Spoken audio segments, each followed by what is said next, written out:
Shalom, giving all praises to Yahweh by Hashem Yahweh Shai by Hashem Harakakadash. Said double honors to our apostles and elders. Irrigate Millstone. Peace and blessings to the Lord's hopefully elect.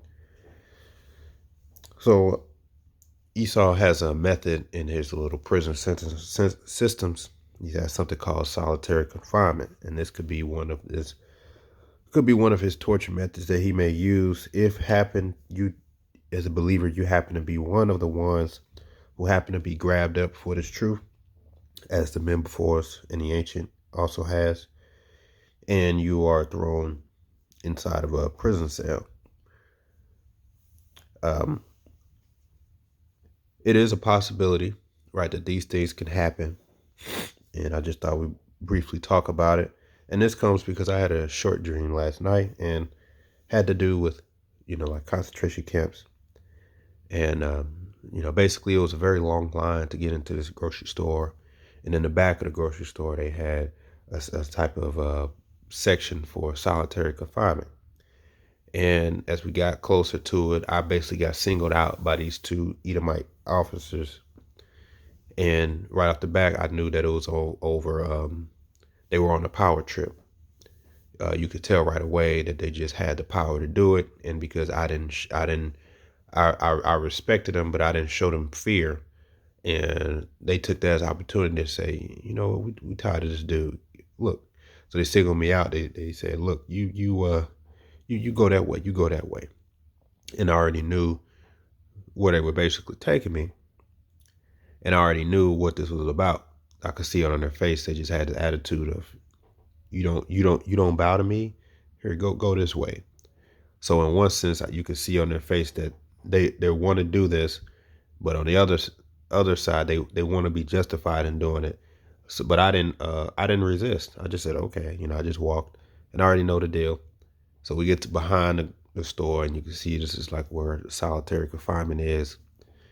And then, they're like, yeah, walk in there. I was like, okay, I just walked in there, and the whole time I was just thinking of Yahweh Shai. And I was like, hey, Yahweh Shai didn't resist. Hey. So we go in, and there's like two doors, you could say, to get out. So we go in, and then they basically hand me these little locks to go ahead and lock the doors myself or something like that. So I said, okay, that's fine. I just took it, went, locked down, took that, locked the other one. And they had, like I said, they had this look on his face like, yeah, we're doing this by ourselves, but we want, basically, I'm not giving them what they need to really feel good about doing it. I'm not panicking. I'm not throwing a fit. I'm not cursing the storm. All those things I could have done. So then I was like, okay, what next? You want me to, I was just pointing, you want me to go in? They was like, yeah, go in. So I was like, oh, okay, that's fine. So when I was walking in, I just took the time to think about Yahweh Shai. And I just started praying. I was like, Lord, I need you. Yahweh Shai, I need you, etc. And that's basically when I decided to wake up. And like I said, it was short. But in that brief moment, I was thinking about Yahweh Shai. I was saying, Yahweh Shai, I need you. And I was thinking about movies like, if you ever seen Denzel, like The Hurricane, which is apparently a real movie, and his attitude while he was locked up, because he was thrown in confinement for several days, I think for like a whole month. And he had a mentality while he was in the pen overall, and his mentality was how you could say, coasted through the whole system. It's like a mental thing. Though your body is physically, because that's one thing he said. He's like, though my body is physically prison, mentally I'm free. So it was a mindset that he took, and I started thinking about Yahweh Shai as well.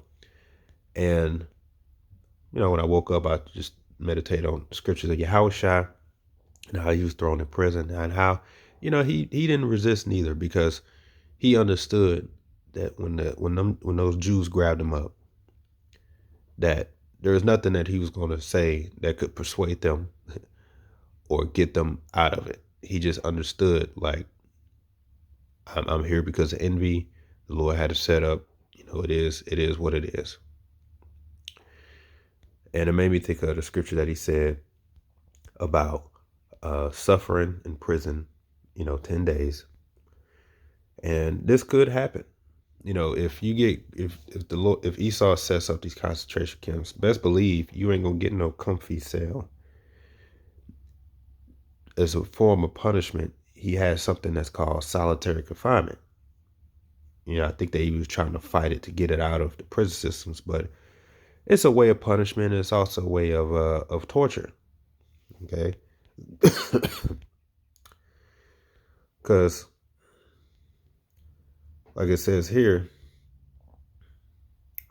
it says solitary confinement means being locked alone in a cell for hours on end.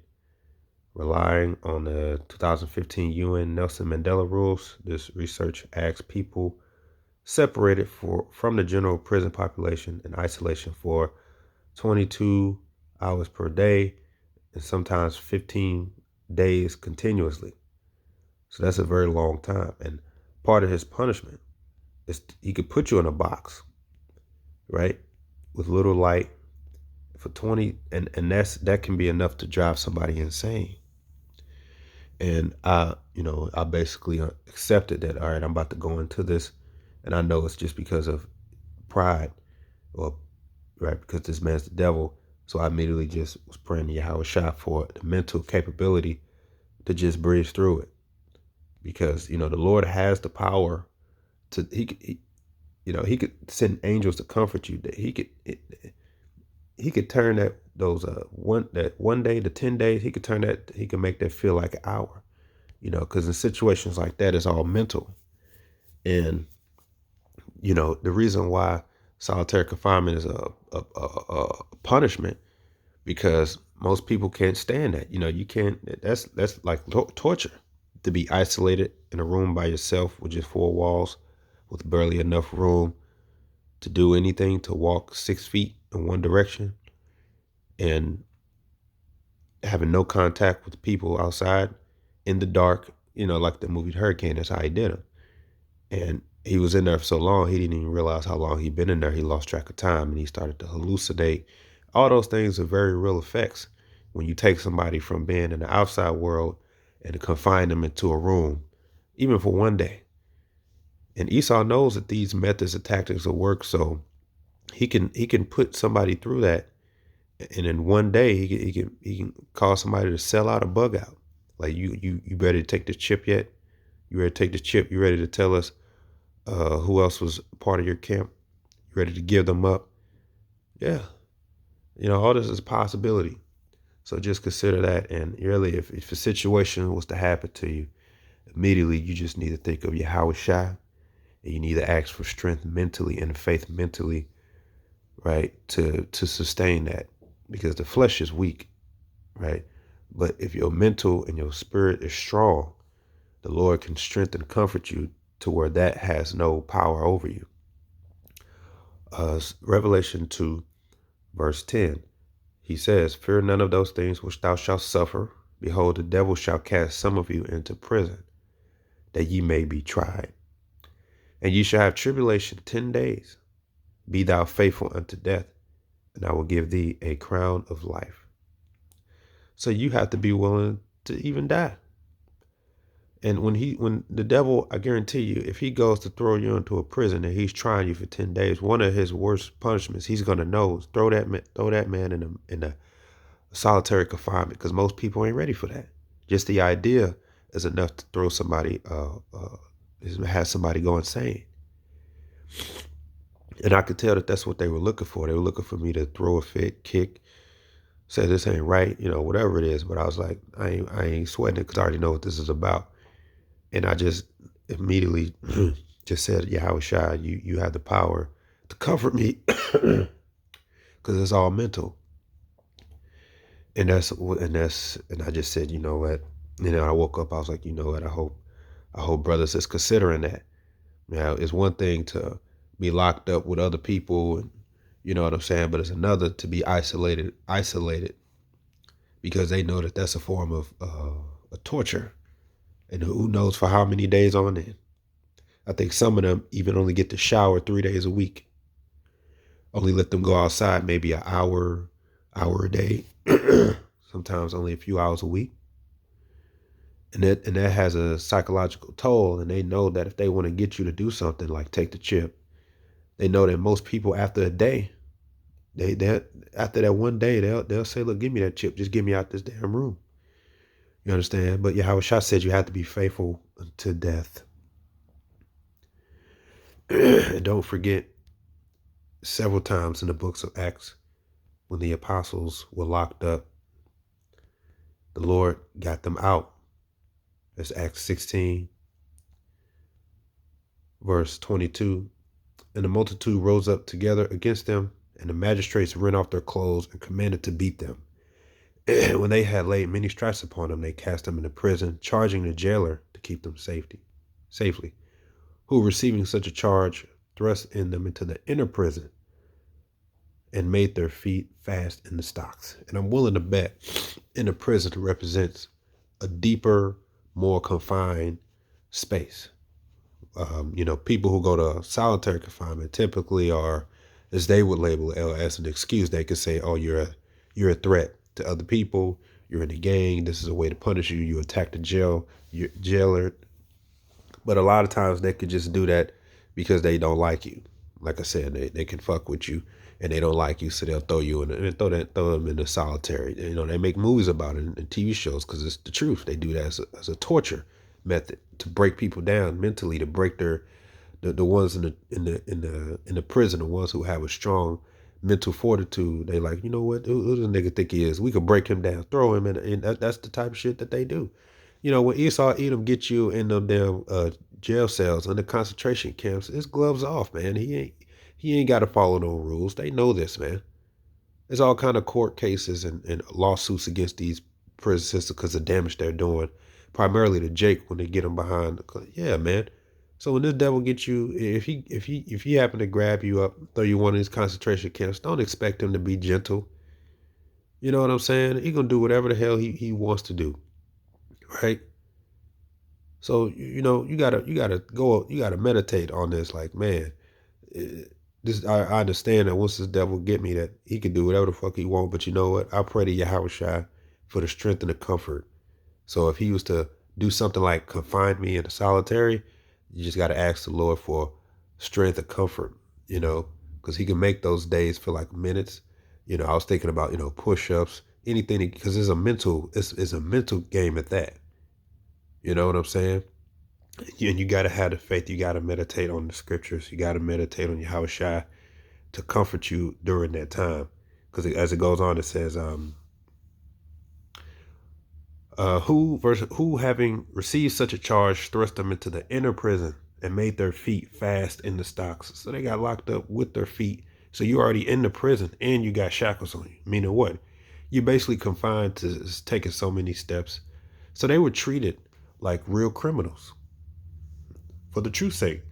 25, and at midnight, Paul and Silas prayed and sang praises into Yahweh, and the prisoners heard them. And suddenly there was a great earthquake, so that the foundations of the prison were shaken. And immediately all the doors were open, and everyone's bands were loose. So you see what the Lord has the power to do? You just can't panic. You can't lose your faith. You have to sing the Hebrews. If you know any Hebrew songs, Hebrew chapters, I was just thinking about all that. Just, okay, I know the Hebrew this. I'm going to say Hebrews, Psalms 23. Yahweh Shai need you. Just mentally, okay? Physically, I know I'm restricted, but mentally, just Yahweh Shai, and you just keep your faith in him, and he has the power to loose those shackles. You can walk through the walls, man. You know what I'm saying? He might take you out of there. You don't know what he'll do. But you got to be willing to go through that. When he said 10 days, that could be any number of days. And like I said, the devil, one of his worst forms is that solitary confinement. And I just know that, a lot of people don't even consider that happening to them because that really is like torture. So if you happen to be one of the ones that could be grabbed up, we don't know. We don't know. But at least now you should take the opportunity to meditate for faith. Pray to the Lord now. Ask him, Lord, that happened to me. I need your help. I need faith. Baba Kashai. Protect me. Be with me mentally because I don't want to lose it. You know what I'm saying? Give me the strength to just meditate upon you the entire time, to give me the strength to get through that. And he can make it feel like that one day feel like 5 minutes. He can make a week, if they throw you in there for a week, he can make that feel like a day. Like it's nothing. It's all mental. You know what I'm saying? Or the Lord might just deliver you because He knows all those that are His. But He said, "What be faithful unto death." So you got to be willing to go all the way, and the Lord can deliver you. He will deliver you. You see? Hey, so with that, you know, just keep that in mind, man. Think about that. Think about that solitary confinement, because that is a true punishment. He can separate you from your family, but look, you ain't going to see your family, and just that, and throw some hints at you, like, yeah, we're gonna throw them in a concentration camp too, and we're gonna do this to them, and have you locked in a room, having all those things going through your head to make you lose it. You know, you gotta stay level headed. You gotta pray upon your house shy. You can't let that worry you, because otherwise they know. All right, they like, yeah, he gonna give in, and give him a few hours. He'll give in. He'll take that chip. He'll sell his family out. We know he will. Look at him panicking. So yeah, man, you gotta spiritually seek to be equipped for any and all tribulations, man. And the key is faith. You have to have the faith. That's the only commodity. That's the only how do you say, gift that you're gonna have in that day to lean upon, to protect you, to get you through it mentally, physically, spiritually. And you have to meditate on the scriptures to know, like, okay, I'm no greater than my Lord. The Lord's locked up, and he didn't resist. He didn't resist Pilate. He just told him flat out, look, I'm here because the Lord got me here. You know what I'm saying? The Lord knew there's nothing I could say that's gonna get me out of this. Right? You just doing what the Heavenly Father set you up to do. So he was faithful all the way, like a lamb to the slaughter. And He's great enough to deliver us, just like He delivered the apostles in their tribulations and them being locked up. So you have to believe that He will do the same for you, but you have to be willing to be faithful until the end. Okay? With that, shalom.